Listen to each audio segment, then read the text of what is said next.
No. We'll do it live. Fuck it. Do it live. I'll write it and we'll do it live. And thing sucks. Fellas, we've reached that part of the calendar where the walk from the door to the car or vice versa is so draining. Draining your energy and your body's hydration low. I walked outside today. It's in the low 90s. Walked outside, and let me tell you, my forearms immediately started sweating. I love the summer because I grew up in the winter. I hate the winter, so I would take whatever beating the sun wants to give me. But Jesus, DeAndre Christ, it is a lot. So, but we're not here to talk about this part of the calendar. We're here to talk about the part of the calendar that's 89 days away. That's kickoff of Monday Night Football, Dave. How you doing? That's right.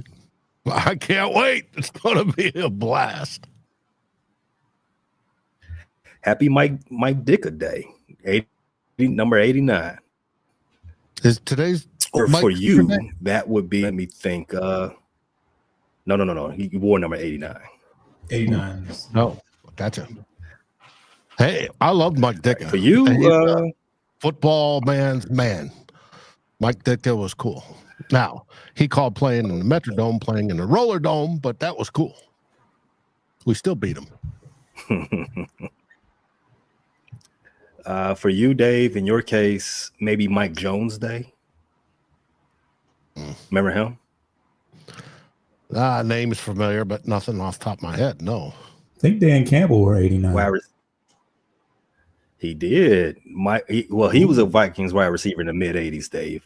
He didn't do too much, but 89 is not a popular number in Minnesota. But I'm about to say, I don't remember that many players that wore it.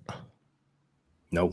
Not at least not for any long stretch of time. If you're not one of those lucky people to be playing on opening Monday Night Football week 1, then happy 88 days until kickoff. That'd be for you. Well, 90 days for you, Foster. No. I had it right. 88. So, as you said, Dan Campbell did wear number 89 when he was with the Lions.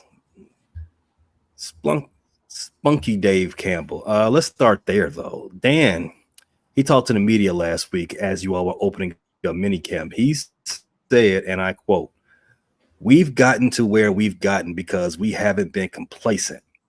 And we have gone and put in the work again and again and again and done all the little things that you have to do to win games and to win a division. And so we got to do that all over again."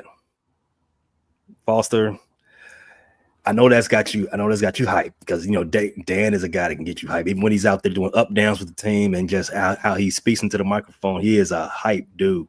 But what else is coming out of Detroit for the Lions? What other news are you reporting from minicamp and off season so far? Well, the word around camp is that the defense is ahead of the offense right now. I suspect that some of that might have something to do with just the new additions to the offensive line and the moving around that is going on as we try to figure out who is going to be the everyday players at those integral positions on the inside. But obviously continuity is important. The defense is returning 10 starters from last year, so they at this point should be pretty comfortable with each other. So not to be worried. I mean, as long as the Lions teams were even halfway good, the offense was the side that was the strength. So from the Barry Sanders years to the and Herman Moore to the Calvin Johnson. So it would be nice to see the defense hold up their end of the bargain, but guys like Ennis Registraw in the secondary are making a lot of noise right now. Terrion Arnold has been held out of OTA, so he's getting a lot more reps. To the point about Dan Campbell, he's kind of embracing this gauntlet of a schedule that we have. He described it as perfect and going to line up exactly the way he wants it to. So, like you said, talking about complacency and always striving for to get better. That's the mentality that, of course, you would have to go in. Would have to have going into a season where you want to continue to get better and excel to be, to get to that next level. But as far as other camp standouts, Sam Laporta, who had a really strong rookie season, a little bit of a decline in the second year because he was dealing with injuries. But Amon-Ra St. Brown has actually had surgery this off season, so he hasn't been hasn't been present. So it's opened up some opportunities for Laporta to get back out there, which is a guy that maybe you forget about when you think about St. Brown, J-Mo, Gibbs, Montgomery, amongst other names. You forget that we have a borderline Pro Bowl tight end as well that should be getting a lot of targets this year. What's your count on a lot of targets? Well, I don't know. 100, 400, 600? No, not we love our tight ends, not quite to that level, but enough to keep him busy.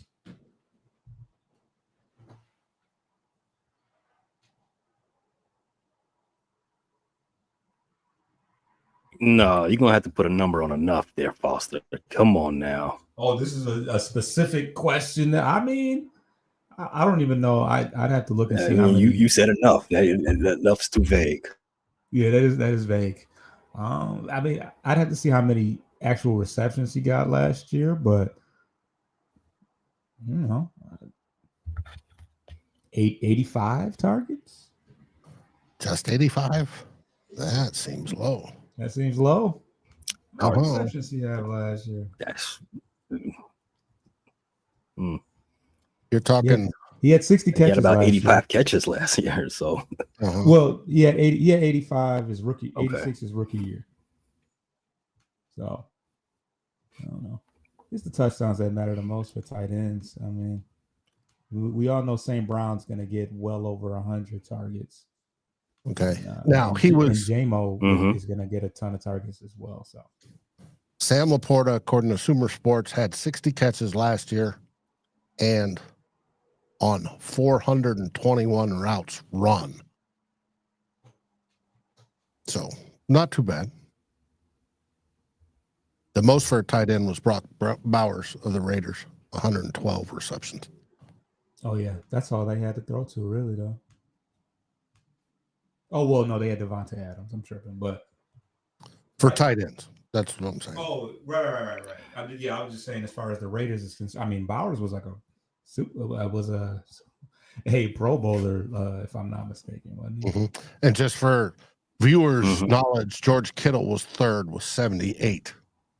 So that puts, if you have a tight end that you're hyping up, i.e. TJ Hawkinson, I expect him to be in that 70 range, hopefully.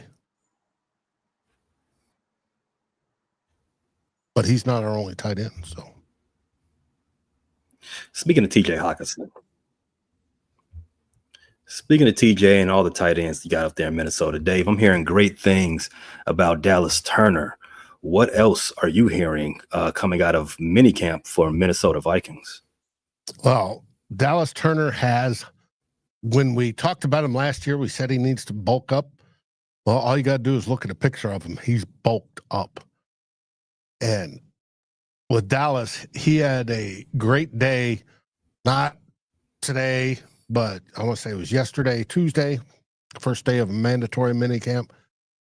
He dropped back in pass coverage and just caused absolute fits. He's taken on more the Andrew Van Ginkel role, where he's going back in coverage as well as doing the edge rushing thing. and he just made life miserable for. It was, I think, Ben Urasek, a tight end that we signed, and it was fun. He was kept in his hip pocket. It was great. Dallas Turner, I expect now, because he becomes edge 3, which Brian Flores considers a starter. He likes to start.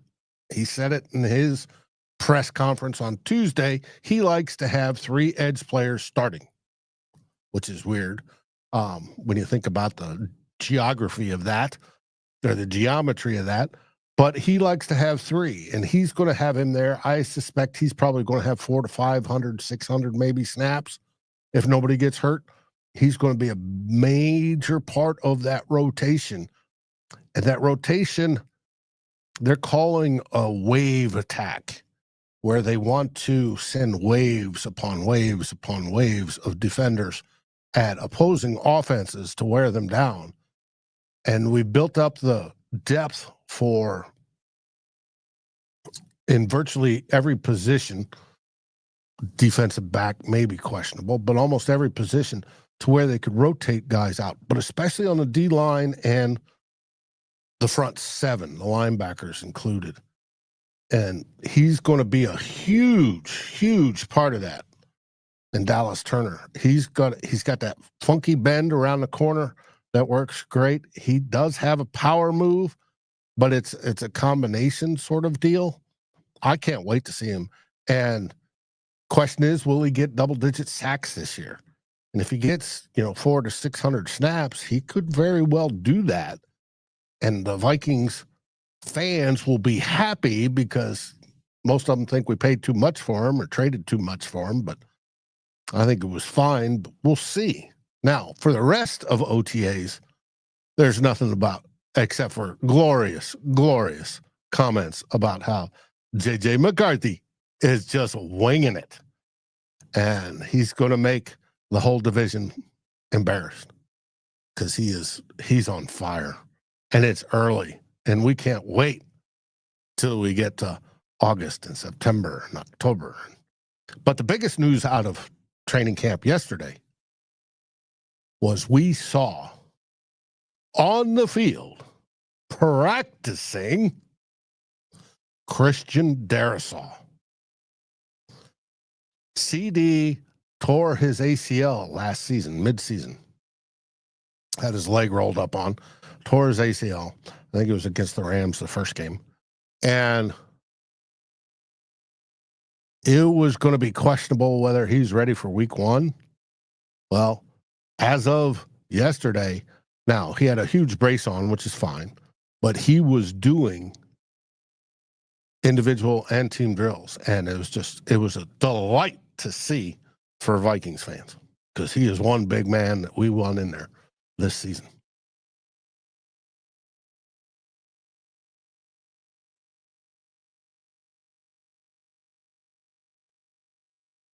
Hey there, Tim.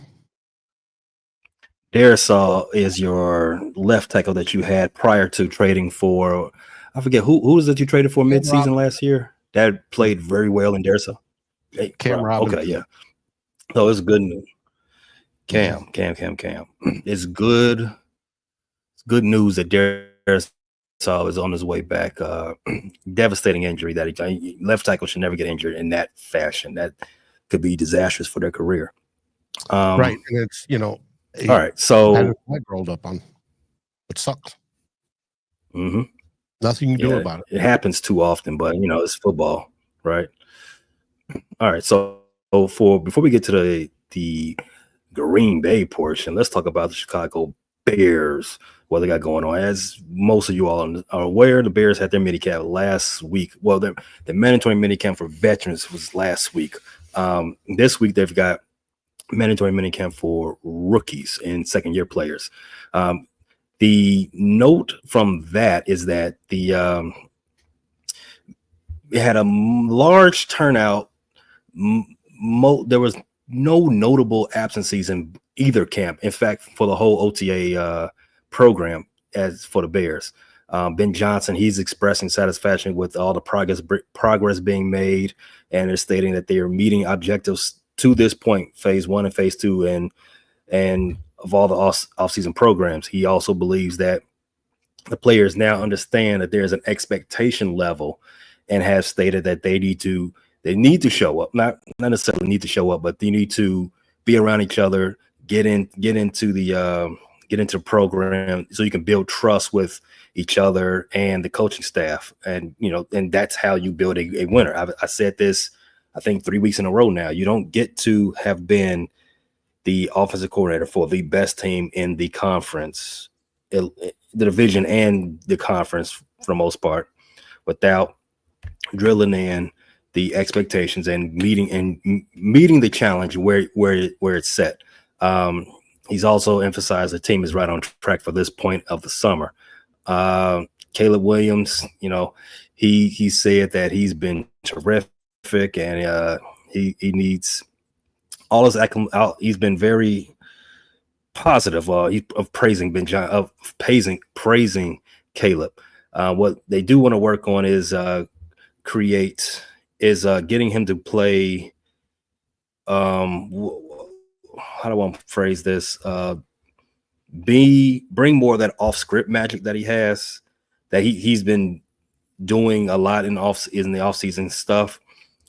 Bringing more to that into the scheduled stuff, and that just comes from repetition, right? There has been some things from Ben Johnson that he has not liked, and specifically that is the absence of Luther Burden, the Bears' second-round draft pick.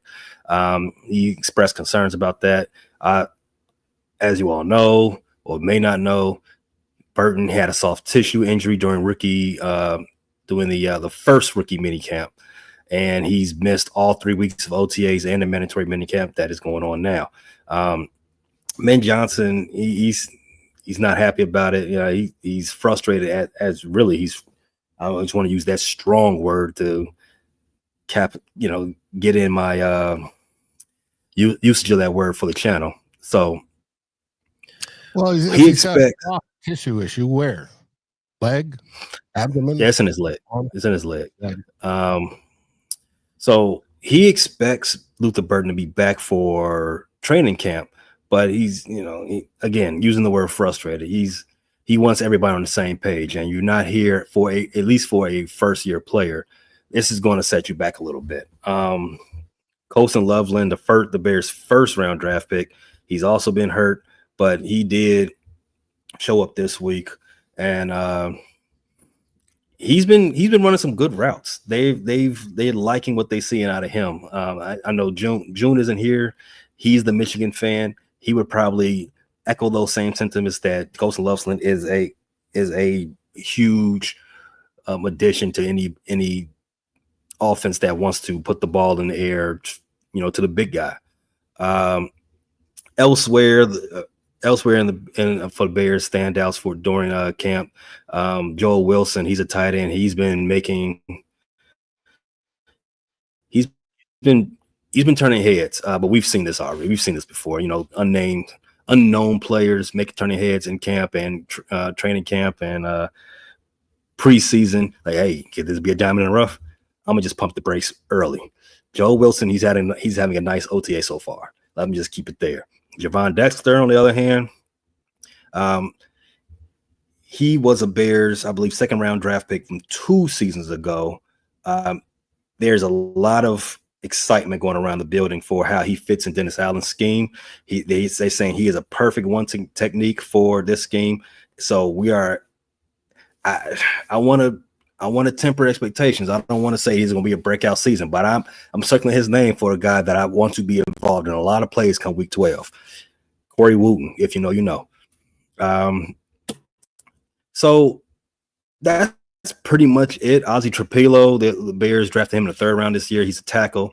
He's still getting a lot of praise, and there's thought that he might even challenge for the number 1 spot if Braxton Jones isn't ready come camp. So that's pretty much going on right now. Also, the Bears are going to have cross practices with the Dolphins and the Bills in August. So that's where we're at right now for the Bears mini camp report. So, guys, how's there's one more team in the division. Amazing. He's been he's the one that's prime for a second year breakout. Oh yeah, he's been looking very well in the camps. Roma Duze, a favorite target so far. Yeah, I mean, just to answer the question, he looks great. I can't wait to see him put it all together and ascend to that number one wide receiver status. So those are 3 of the 4 teams in the division. Let's talk about the 4th. And the biggest news out of Green Bay is that they cut Jair Alexander. Now, fellas, I don't know if you remember last offseason, we talked about who's the best players on each of our respective teams. And we all came to an agreement that Jair Alexander is one of the best players in the division and the best player on their team. Now, fast forward 12 months, there's Sands their best player. They might say they're okay without him, but in my opinion, you lose your quote unquote best player, your team is going to be worse off, right? That's not to say that there might be some cancerous issues off the field that we don't see that might apply to that, and there's been some reports that there is some reasons to believe that, but I'm not gonna go that far, at least not right now. The question I have for you guys, now that Jair Alexander is available, would you all like your team to take a shot at him?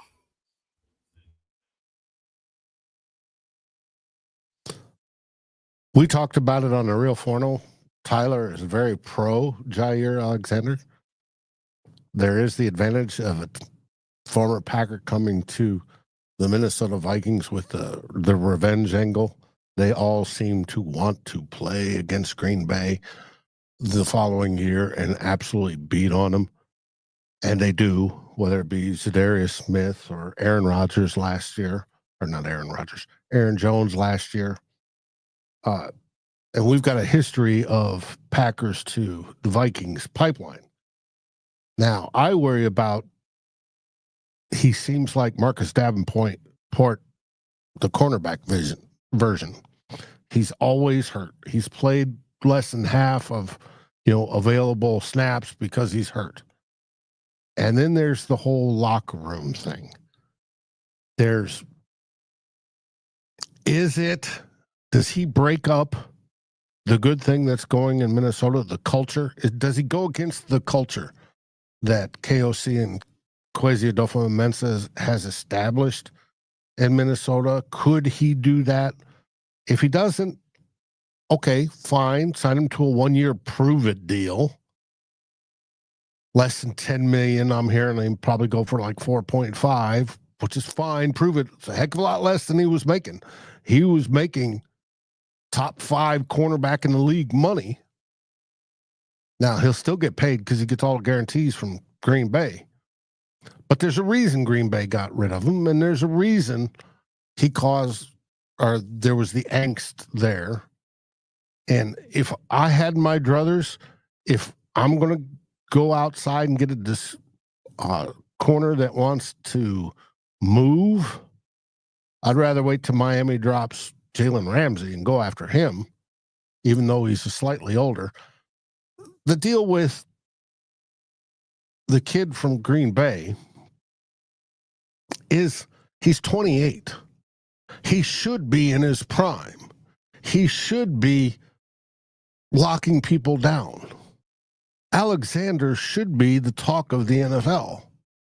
And yet injuries and attitude seem to keep him off the field. That sends up red flags for me. So I would say no.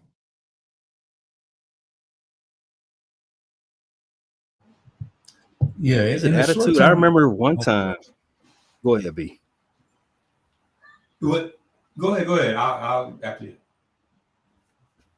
I remember one time, I don't know if it was last season or the season before last, that he got suspended just for not knowing the procedures of the coin flip. And for a captain of the football team, if you go out there for a coin flip and you tell the refs, I'm going to defer, and the refs got to remind you, like you know what you're saying, right? and you get suspended for that, for conduct detrimental to the team. That tells me a lot just from that instance. So Dave, there is a lot of unseen issues going on with him. He's a fantastic football player when he's healthy, but you saw what the general manager said. We're used to playing without you, bro. We'll save the money. And then there's the whole Jair Alexander, Justin Jefferson thing. He's always talks back against Justin Jefferson, and Justin Jefferson has put him in the dirt over the years, to the fact that every time, I want to say just about every time we played in the last couple of years, he was a no-show to the games. He would, I'm hurt, sorry, I can't play. Even Jordan Addison, his rookie season, blew the pants off him. There's something that isn't optimum for a player coming to Minnesota and that type of player. Now, like I said, if he 1 year prove it deal and whole motivation to take it to Green Bay, okay, I'm cool. But I mean, we have corners. Yeah, it may be our weakest depth spot, but we have corners.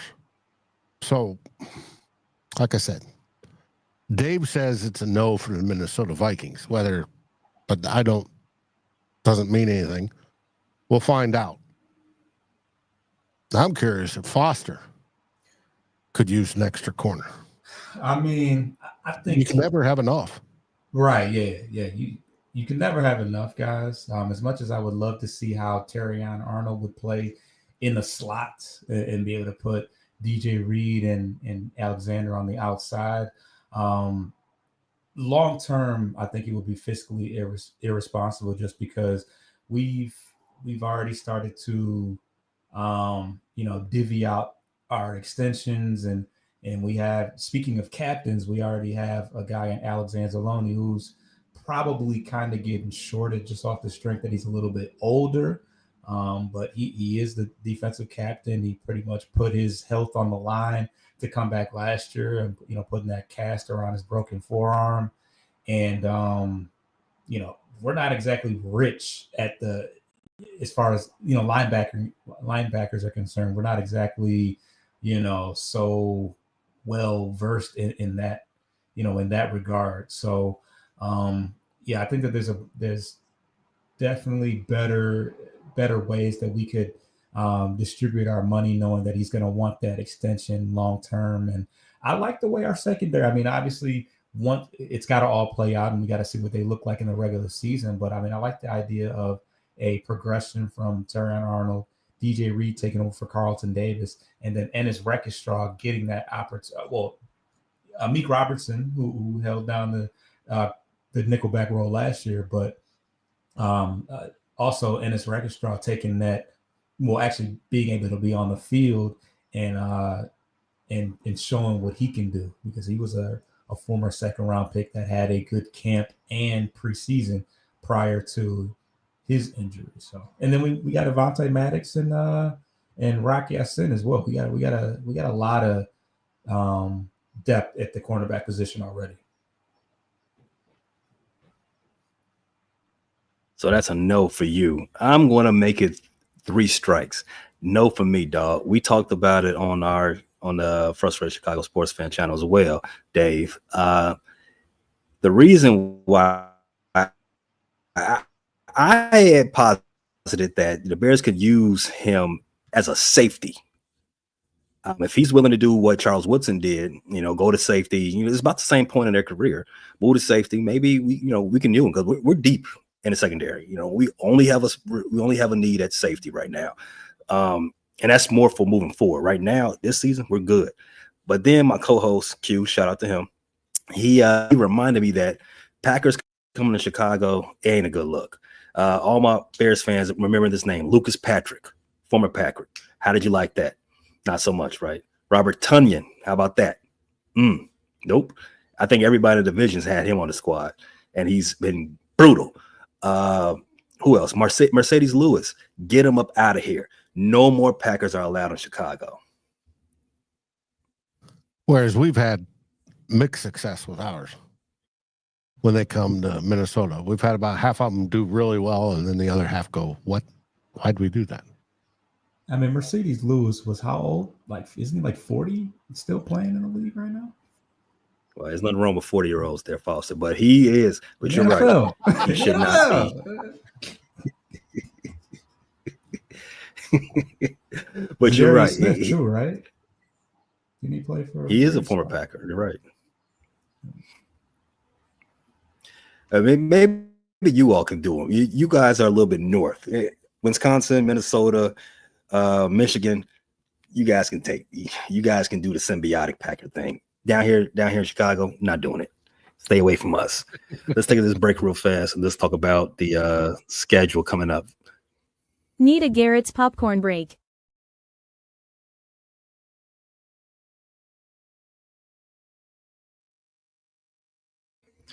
All right, so right on cue. Question real quick. Who's Garrett's popcorn? On cue from the Steel.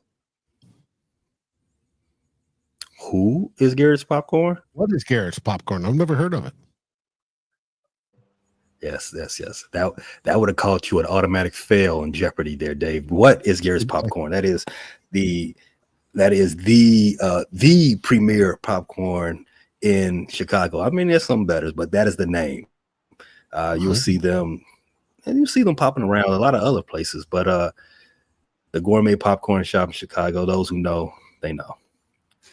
But I'm there. I got to try something. Like I said, right on. Yes, you do. You have not lived until you had a mix. Chicago mix will change your life. Right on time here. Steel Curtain Network. I usually don't comments on comments, at least during the show. I usually wait to the end, but this one's got to get some special attention. Big G, the diabolical NFC North. ... Mr. Rogers is coming to town. ... Hashtag Bears I own you. Exclamation points, several of them, and with an @ I don't know what the ampersand is for, but maybe he just got a little cute keyboard tough and just went crazy. Fellas, let's talk about the schedule. So I know we all got that game in which we play the Steelers circled, right? Yes, we do. Yes, we do. What week is that for you, Dave? It is week 4, September 28th in Dublin, Ireland, where the Steelers, representing the Irish, take on the Minnesota Vikings, who formed and started the city of Dublin about 800 years ago in a battle of the history. And we will see how that goes. Minnesota is undefeated overseas. Steelers record overseas, is pretty pathetic. On top of that, it will be the second year in a row your Minnesota Vikings get to defeat Aaron Rodgers, and it will be glorious as the purple reigns over in Dublin. Some great beer and some great football. Only on one sideline, maybe. Can't speak for the Aaron Rodgers led team. All I care about the Vikings. What week is where I come from? Exactly. What week is it for us? What week is that you all play the Steelers? Week 16. So we'll be playing against Mason Rudolph because Aaron Rodgers will have inevitably packed it in for the year by that point. That'll be fun. That's of course, because and I appreciate the lead up there, Foster, because you're correct. Aaron Rodgers won't make it to week 16 because week 12 is his last game in the NFL. Hey, there you go. You've heard it here first. Week 12 is when Aaron Rodgers' career comes to an abrupt end, just like when Brett Favre made his way back to the Midwest to play football, and he came back to the NFC North, and he, unfortunately for your team, Dave, he ran up against those Bears, and Corey Wooten had something for him, put him into the dirt after getting, and he was never heard from again. Concrete covered by turf is what he did. Yes, he did. And then you didn't hear from him again until he went to Mississippi and did some other stuff. Aaron Rodgers, week 12. Some some defensive lineman for the Bears. Maybe Javon Dexter, maybe Dial, maybe Marquise. Maybe don't know who it's going to be, but it's definitely going to be. But it's definitely going to be a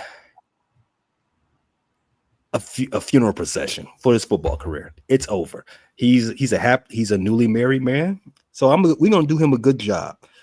We're going to do him a solid. We're going to send you on to your honeymoon in style. We're going to put you on a cruise right there in Lake Michigan and send you on your way to never be heard of again.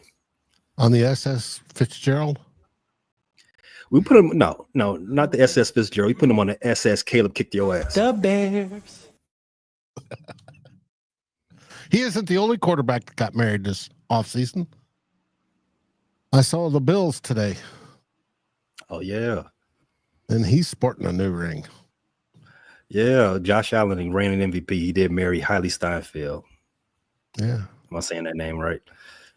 But in any case, all right, that's enough about the Steelers. We got a whole division we want to talk about. Who Aaron married other than Mrs. Rogers? No, he's purposely keeping that secret. He doesn't want that news out there yet. So good for him. I mean, I'm with that. But so last year the NFC North was said to be the best division in all of baseball, all of football, right? But guys, to be clear, I mean, just for transparency reasons, the NFC North did play the AFC South and the NFC West. And if I'm going to be brutally honest, those 8 teams in those divisions are cheeks.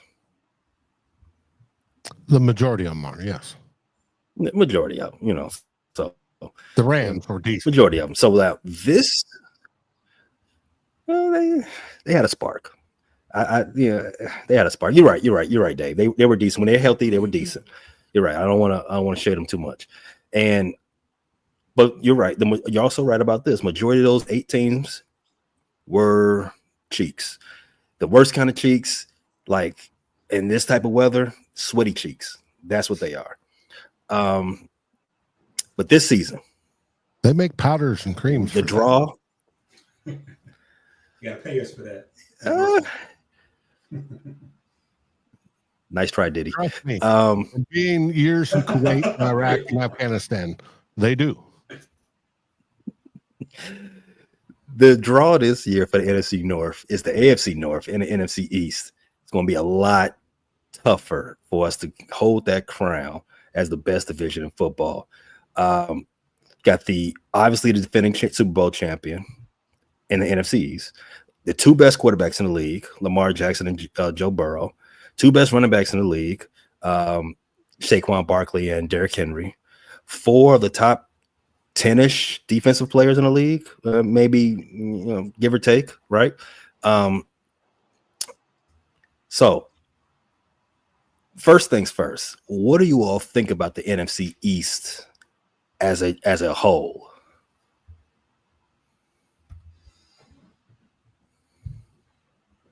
Well, I mean, yeah, the Commanders and Eagles, we know them to be pretty good teams. Normally, the Cowboys are a team that had the high expectations and then let themselves down. But I don't even think the Cowboys have those type of expectations this year. And then the G-Men are probably going to have a good defense, but probably 0 offense. So it's hey, they got Fields, don't they? At the quarterback? Who did the Lions pick up? It was an old.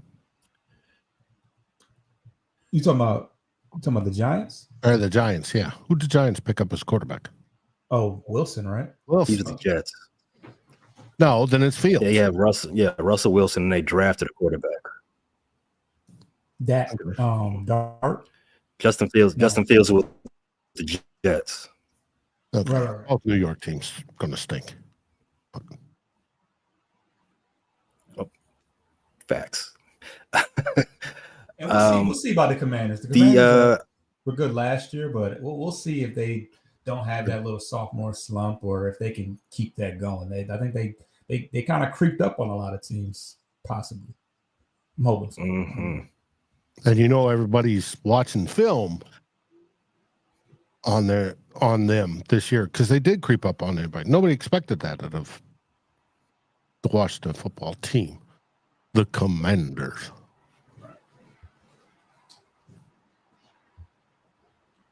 But hey, NFC East. No, but shouldn't be that difficult because they got the Cowboys and the Giants in there at 50-50. All right. If we lose to the Commanders and the Eagles, that may be expected, but I wouldn't expect to lose to the Cowboys or the Giants.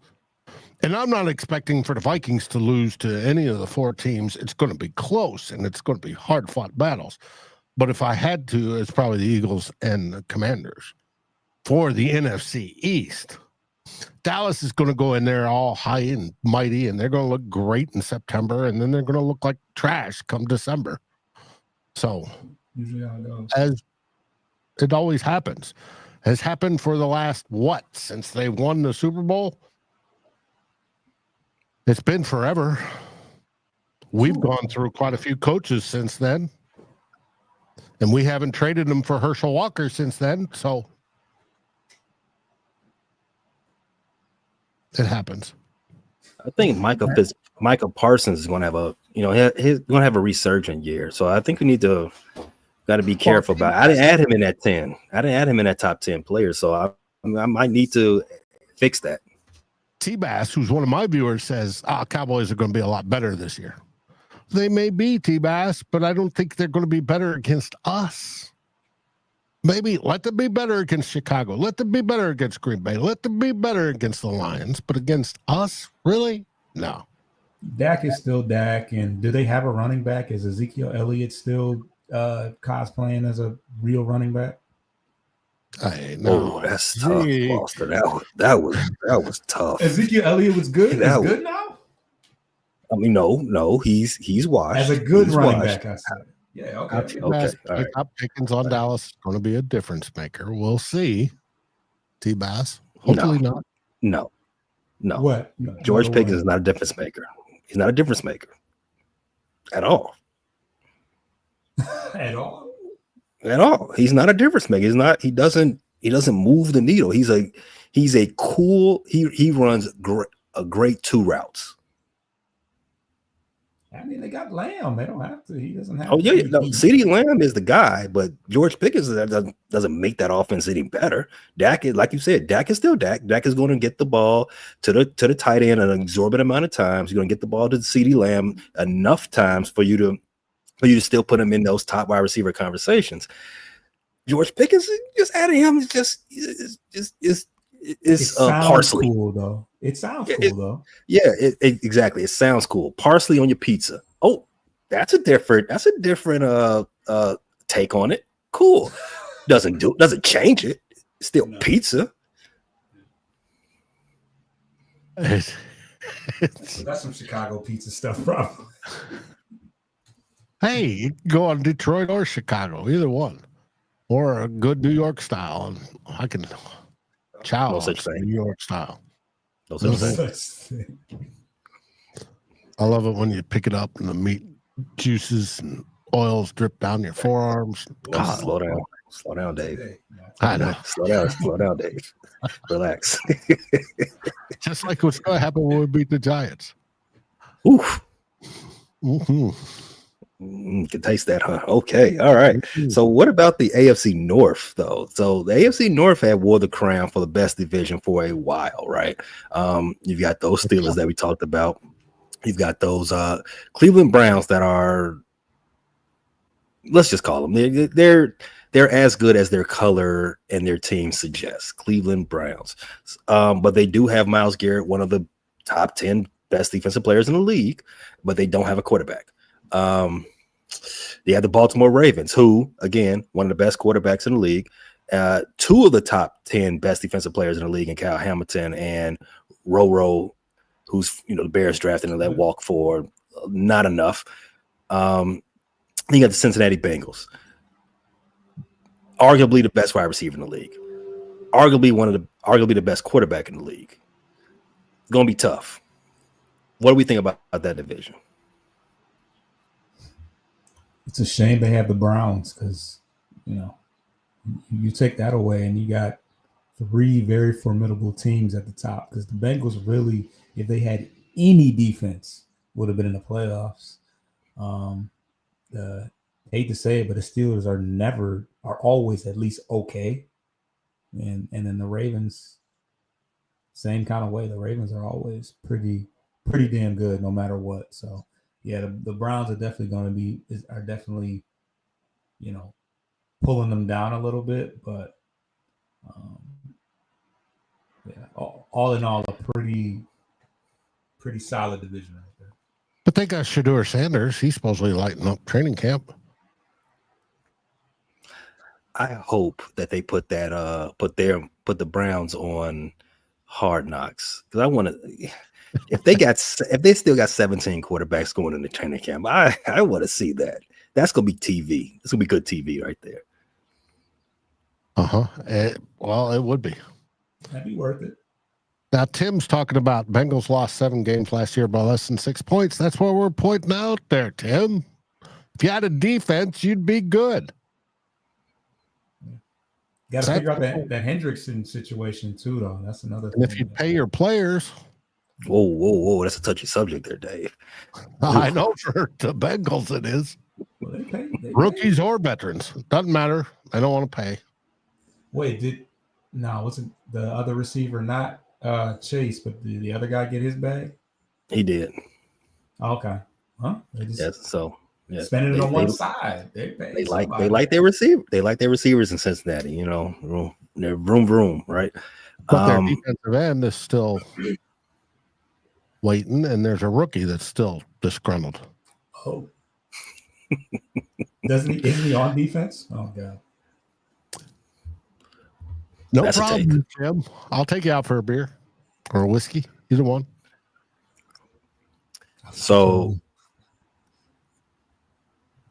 how do we think the AFC North matches up with the NFC North?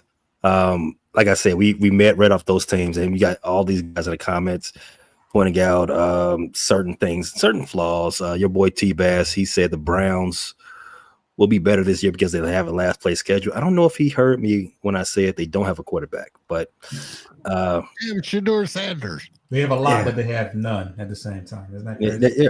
Well, what's the old adage in college football? If you have 2 quarterbacks, you have none, right? None. There you go. And they've got 17 of them. So they're, by my count, they're negative 10 on quarterbacks. And Deshaun Watson came out and stood on the sideline and watched him play. I watched it. There was a clip of it on X this week, and I saw him come out. He hobbled out there, and he was watching Shedeur Sanders complete passes, which is interesting considering Shedeur Sanders was a 5th-round pick.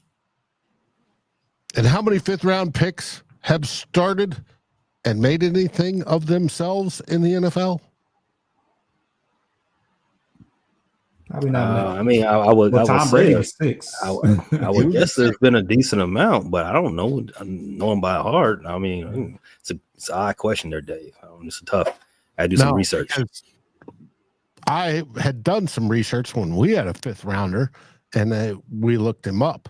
It is the worst round to find a quarterback. Period. The worst. It's sub-zero. There's been a handful that have started, but none of them that have done anything. He's also a 5th rounder. The worst round to find a quarterback. He's also a 5th rounder that was projected to go in the first too. So also in however many years of drafting, does that make him an anomaly? Possibly, but you're asking for that wee low percentage that he steps up and does that. Will he? Who knows? Maybe Stefanski's getting in his ear and says, hey, dude, I love your dad, but you got to do it this way. Maybe so. Yet to be seen.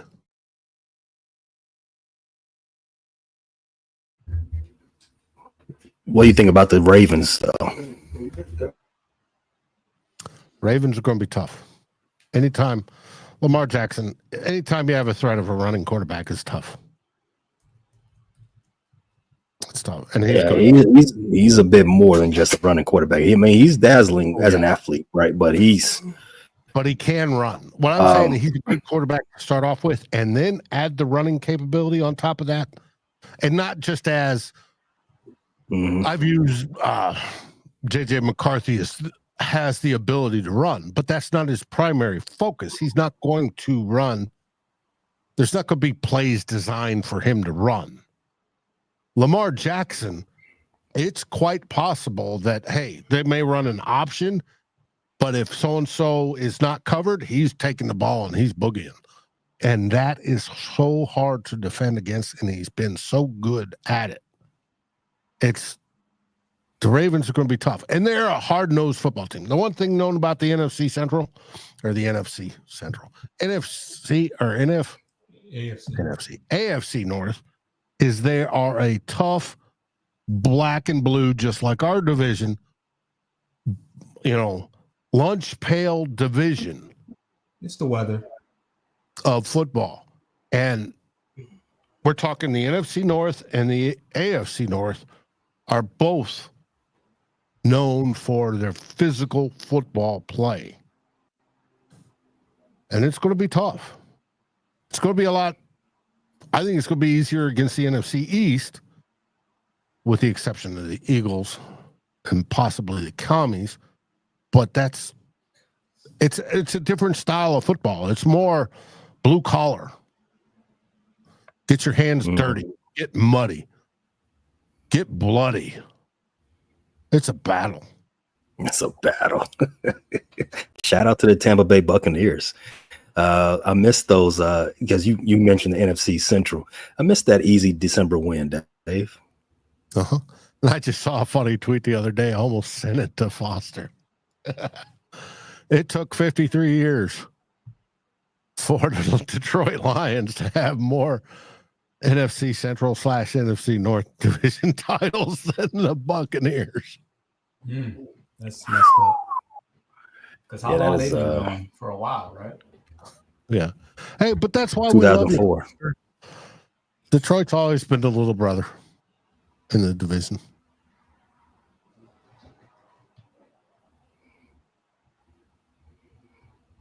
Well, after Tampa Bay left, because they didn't belong. Right. No. You got the NFC North, the frozen division, and then there's Tampa Bay. Like, what are you doing? It's hot as made no sense. Right. And there's the first 3 years they went through absolute garbage and didn't win squat. But then they got better. Creamsicle jerseys. And then we had to kick them out the division because we don't want that. Yeah, it's NFL geography, which has always been a little bit screwed up. And you can only do so much. Well, I mean, majority of every team in every league is presented on the east side of the Mississippi, right? So it's always going to be a little funky with the geography of the. Look at Tate. Tate's boy says frozen division, 2 teams playing a dome. Yeah, and it could be 3. God willing. For the best, for sure. God willing. So, all right. Real quick before we close up, because we're getting close to that time. Out of the 8 games we play against that division, the NFC East and the AFC North, what's your team's overall record for the 8 games? Dave, let's go with you. I say we lose to if I'm being realistic, we probably lose to the Eagles. We split with the Lions. Split with NFC East and the AFC North. NFC East. Not division. NFC East. We lose the Eagles. I'll call it that. And then AFC North, we sweep.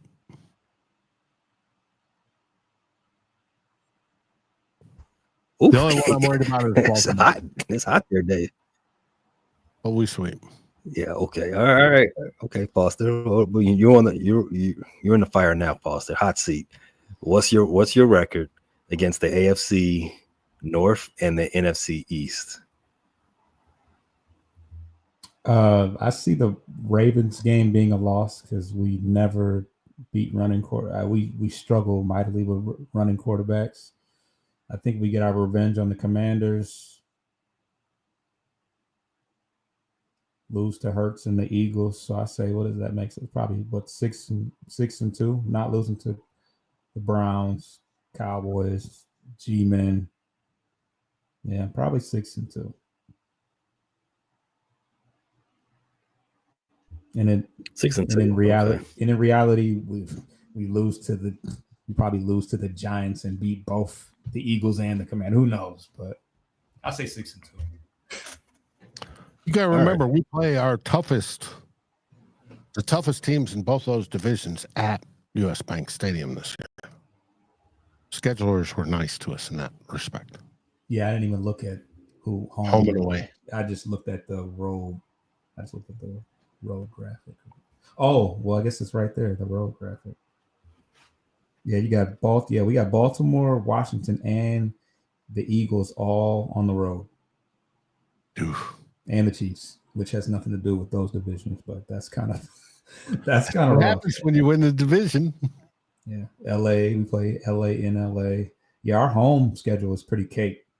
Cleveland, Tampa, New York, Pittsburgh, Dallas. Those are all at home. Those aren't even fun games to go to. I mean, I don't go to Lions games. It's too expensive. Something's too expensive for you? Unless I want to go by myself. And even then, it's like, oh, okay. Yes. We gonna speak truth. When it's just me, we gonna speak truth. Yes. Drop 10G and rent a suite and bring your friends.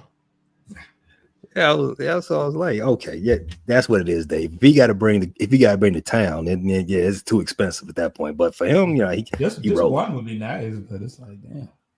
Yeah. All right. So same question for me. I got the Bears going 5-3 out of those 8 games. So we're going 2-2 with the AFC North. We're not losing to the Giants.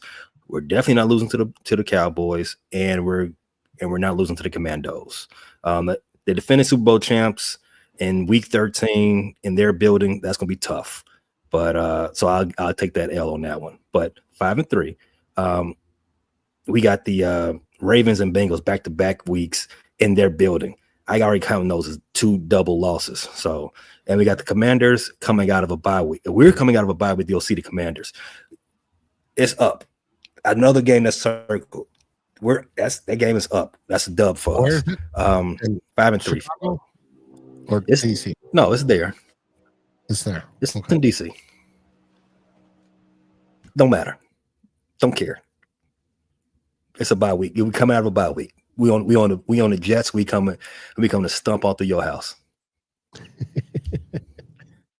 So I got Bears 5-3. Foster, you said 6-2 for your squad, and Dave, you said 5-1. It's 6 or whatever. We all won well. The Eagles, and that's coming out of a bye. You say you're sweeping the North. Yeah, we're on the AFC North. Yeah, we're sweeping the North. Got it. Mark it down, folks. Vikings are better than you think. Got it.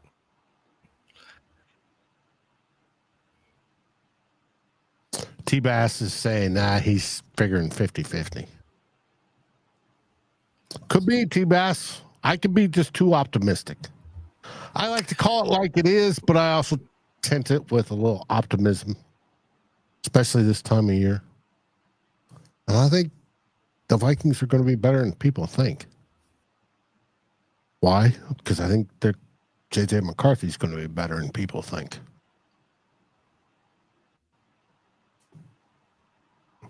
And we've got some depth this year. I love the way it's setting up.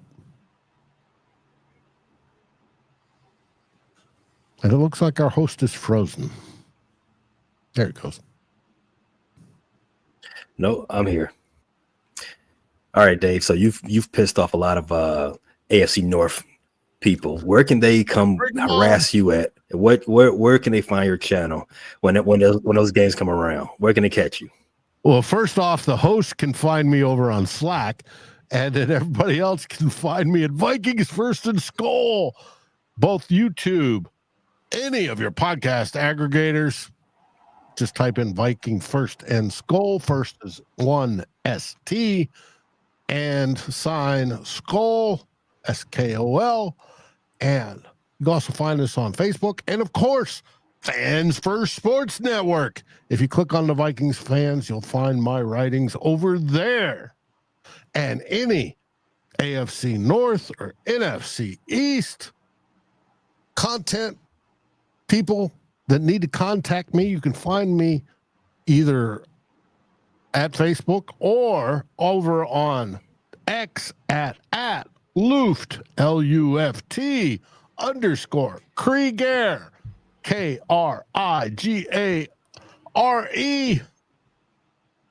You can find me there. And if those wondering why does Dave have a handle of Luft Krieger, because Luft Krieger in Norse means air warrior. And I've been at this game since 2.5 decades now, when we used aliases, and mine was Air Warrior. And the Norse name for Air Warrior was Luft Krieger. Shout out to the AOL name. It was that time period, and actually a little bit before. But yes, you said 6 and 2. Where can I'm not going to try to outdo that, but yeah, you can find us anywhere at Bleachers to Speakers. You can just Google us. But we're on YouTube and all audio aggregators. There's some writing pieces over at FFSN as well. And you can catch me on IG at, I think it's B Foster Child. I think it's B Foster Child pretty much everywhere.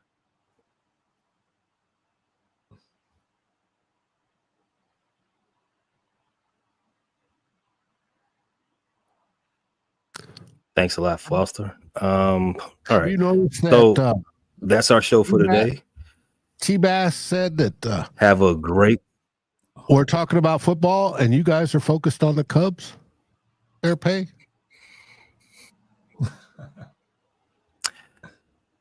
Chicago's a Bears first city. If the city's focused on the Cubs, it's because the Cubs are headed to the World Series. I hope so, but let's not question me, Foster. Let's not do that. That's our show for today, guys. Have a great Father's Day weekend, everyone. And last thing, I just want to tell everyone that's out there protesting, please be safe. Till next week. Thanks for listening to this latest episode from the Frustrated Chicago Sports Fan Channel. Don't matter if you listen to this on Apple Podcasts or Spotify or watch it on Twitch or YouTube. Make sure you like, subscribe, share with a friend, hit the notification bell so you never miss a drop. And to all the guys from Chicago, we say 3 things. Bear down, go Cubs go, and sell the team, Jerry.